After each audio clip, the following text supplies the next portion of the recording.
Well, finally wrapping up the season. And again, tough loss to Southern Miss.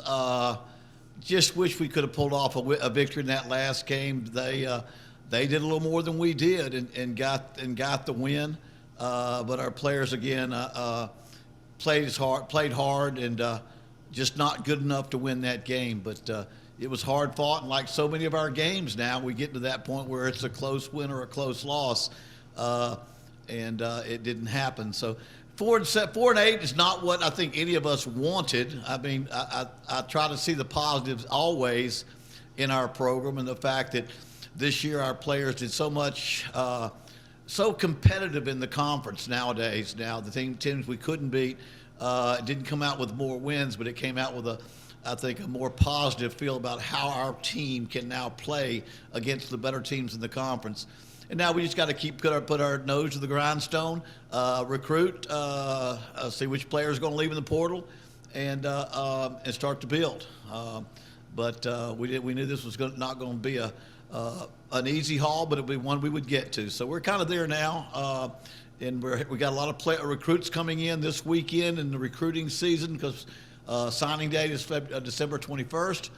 And I think the portal will be open for a week or two, and we still got to see how that plays out in that as well. So again, it's time to get it. Always on the end of a season, it's always time to get the next one started and continue to move forward as we build our program. I know the record was the same as last season, but what improvements were you happy that you made this season? Well, I just last year against some of the better teams in the conference, we just got wiped out, and we didn't play Appy State, but Coastal Carolina, Appy State. Georgia State was a bowl team last year we couldn't hang with. This year, we not only do, we beat our state rival, which I think is very important. I know they weren't the conference champions, but when you can line up against and beat your state rival, Lafayette, and win that game, that's always a huge plus. And so that was one thing that we did. And then again, when you talk about a one-score loss to teams like Coastal Carolina, Troy, South Alabama, and those people that we played, and then beating Georgia State, Texas State. It's funny, we beat teams that we didn't beat last year and lost to some teams we beat last year in very similar type games.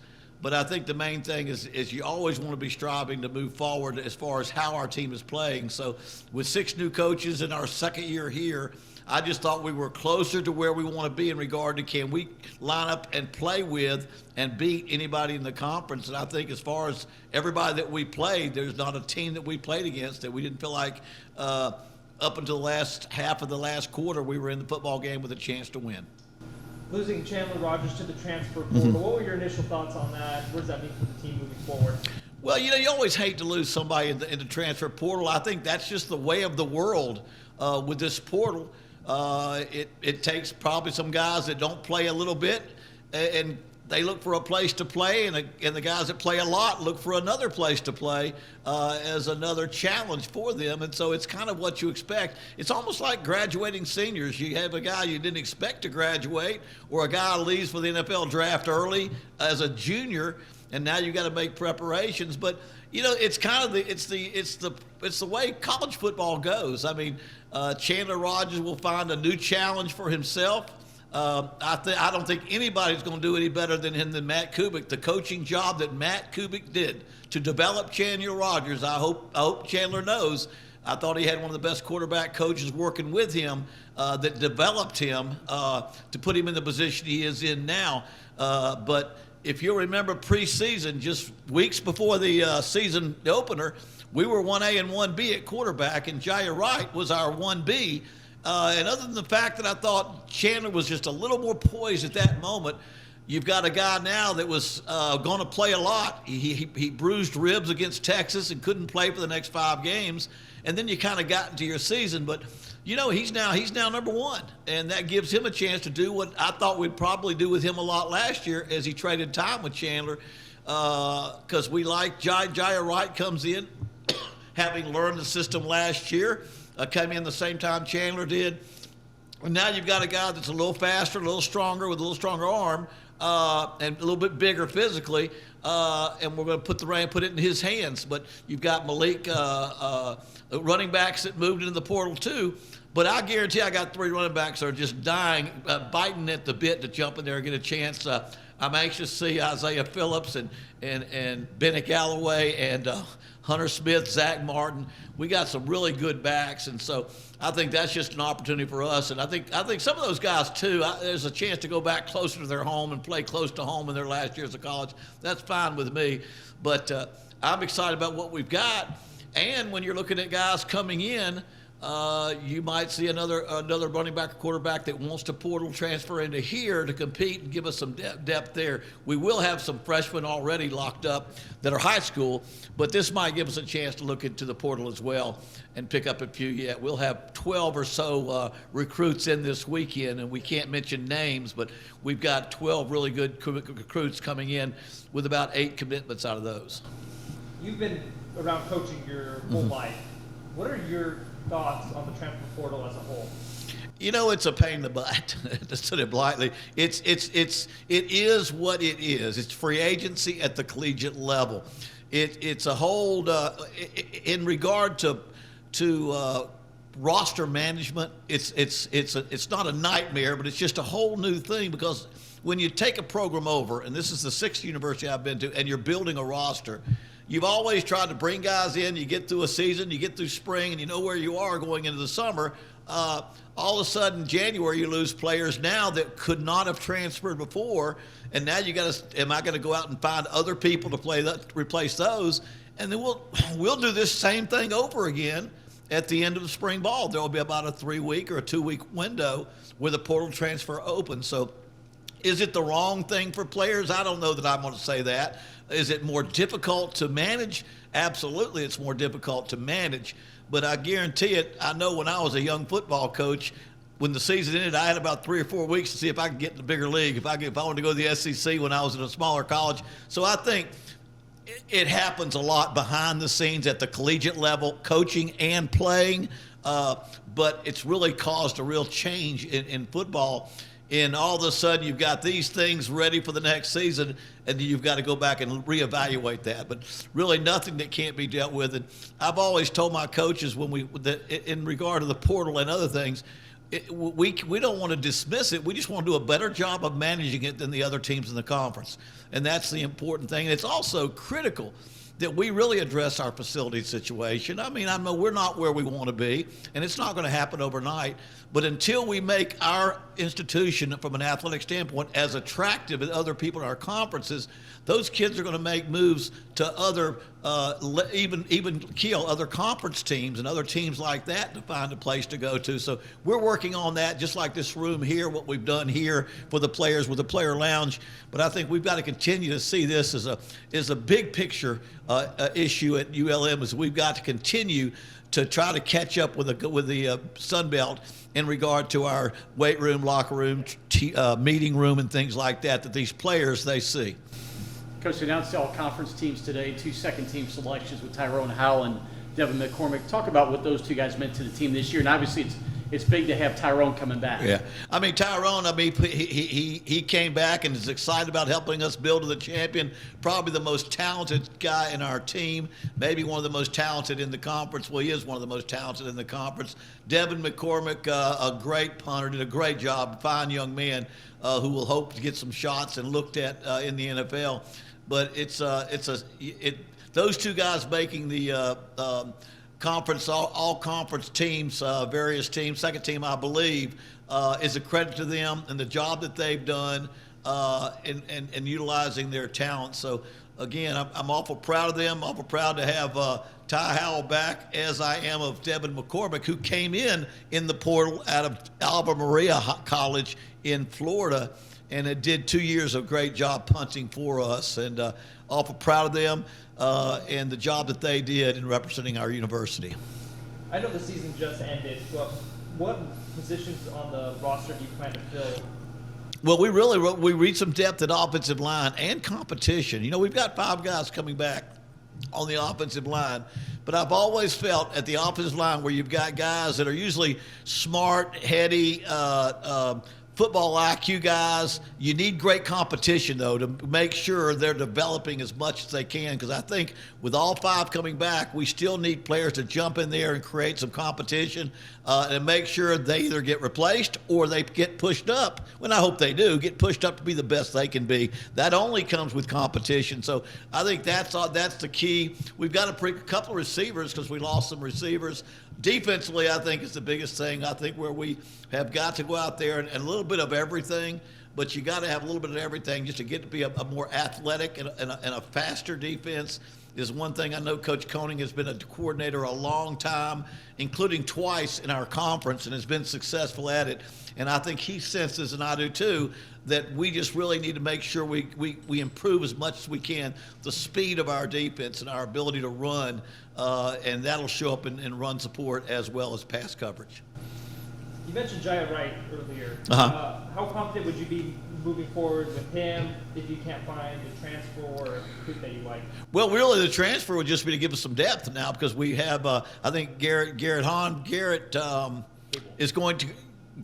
is going to go ahead and graduate and be through with his football. Brian Garcia is after him, and Shaw's going to be playing baseball a lot in the spring, so that'll limit his ability in the spring to utilize the spring. But Jaya is clearly number one. He was, like I say, when the season began, up until about 2 weeks before the first game, when we announced our starting quarterback, it was pretty much 1A and 1B, and so it's he that we've got there. But I know we've got a high school senior committed for the fall, but there may be one come in after that. But we're really pleased. I think we other than having enough quarterbacks to throw the whole during spring, I like the fact that we got a guy that knows our offense and has the skill set to play our offense, and now we just got to fill in. When you recruit, do you start from the high school, JUCO, Power 5 transfers? What do you look at first? Well, I mean, now it's a little bit of all that, because where we are proximity to junior colleges, we got 13 junior colleges in Mississippi, not that many, but quite a few in Texas. So that's part of the equation. But we generally start by making sure who are the top high school players in our state and making sure we are up on all those guys. Now, and now they usually will commit during the summer. Now it's almost in July or August, and then during the season, so they can sign on December 21st. So we have some local high school players doing that. But we always have our eyes on the junior colleges, the portal, and the high school. But I think most of us coaches, including myself, would want to get as much as we can out of the high schools, because that's the one thing that I don't think the portal takes into account. When a guy transfers from 1 to 2 schools, when it comes back to going to homecoming or taking the kids back to school where you graduate, where are they going to go? What's their color? What's the school? I mean, I got 2 helmets in my office, ULM and West Virginia. I graduated from West Virginia, and it'll always be my school. I've never coached there. I don't get to go to games because I always come coaching. But I wish players could have that sense when they leave college, that this is where I matriculated, this is where I met my wife, this is where my best friends are from. And when you start jumping the portal last minute, those thoughts of maybe this is the best place for me to be in the NFL, or this is going to project me even further, when you look down the road to all those other things that are part of the great experiences of college, being an alumni, and those type of things, I just don't think you won't see nearly as much of that. And I hate that, because it means a lot to me. And most of us, whether you're a ULM grad or any school, it means more and more to you where you graduated from the older you get. Coach, you talked about upgrading the speed and athleticism on defense, but you had some guys have some production this year. Kennard Snyder, I think about him on the D-line, Carlin Vigors, and Lou Tillery. We got those guys, and we have some. We've got about 8 players, I think, that really brought speed to us, or guys that came in with a little different skill set. Carl Glass, who's local, who transferred over here from Harding, but has great speed, kind of a safety linebacker hybrid player. Carlin Biggers, our cornerback safety, is a tall, big cornerback. Almost afraid to sign cornerbacks at over 6'1" because the Power 5 schools will be after him in about a couple of years. But I'll try to keep him out of high heel shoes and make sure he looks as short as he is. But he's an outstanding speed, big size defensive back that we really like in the way he plays. And Snyder does a great job at defensive end, being a former stand-up linebacker. And I love those guys that put their hand on the ground that served as a linebacker that now step on the ground. And Kennard plays that way at defensive end. He gives us a guy up front that can move pretty good. But I think, and I have to give credit to Troy in the way they played football. They didn't go out there and look like they stole a bunch of SEC players. They went out and got athletic guys that are fast, tough, stayed with the program through a change of coaches, and they go out there with guys that can run and tackle and are athletic on defense, and that's why they are where they are, because their defense I thought was the best in the conference, and that's the kind of speed I think that you want to have. And again, a lot of those guys were freshmen when Vic Koenig was there. He was there when they recruited many of those guys, but I think they've done a good job of taking those guys when they're juniors and seniors, guys that can run and get to the football and show again why people say no matter what the schemes are going around football, you still win with defense. With the early signing day coming up, and you said a bunch of recruits visiting, what numbers are you kind of expecting them on? Well, I mean, we're going to get as many. We got about 12 coming in. When you say 12, the recruiting rules, you fly them in, you fly their mother and dad in. You're now allowed to have 4 other members of friends or family. It's amazing. Now, I'm sure we're going to try to limit what we can, but when you have 12 recruits, you got 30 people coming in, and that's quite a weekend. So we'll try to do that because you have a couple more weekends before the 21st. You got 3 weekends that we've got to be able to get all of our guys in. And things are really starting to happen, too, because you're talking about portal transfers now that are jumping every day, and you might bring in 1 or 2. There might be a midweek, because the difficult thing is school's out. Finals start next week. The biggest thing usually what recruits want to see is what student life is, what the activities are on campus, how active is it, all those things. The problem, we're going to know the students are going to be here, but that is going to be the same thing at most schools. Most schools are going to be finishing up their finals this week or next, and the halls are going to be a little bit bare the rest of December. Last question for me. I know you already mentioned Tyrone Howell, but how important and crucial is that him returning for this offense moving forward? I just think he is a game changer. He's a big league player that has just tapped the beginning of his talent level, and one that I think that we expect to feature next year in a lot of different ways. And I think with the other fellows we have on offense, because you're talking about Alfred Luke and Bugs Mortimer, and even Darren Wiley, who's been a backup, we got enough skill at the other positions that they'll have a hard time doubling up on Ty too much with some of the speed and skill we have at the other positions.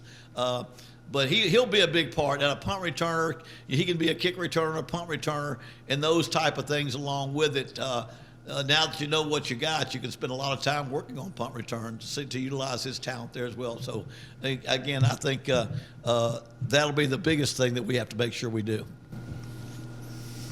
Coach, Uh-huh. so you mentioned last season you had a lot of close losses. Uh-huh. On your teams. So going from this year into next year, how do you plan to turn some of those losses?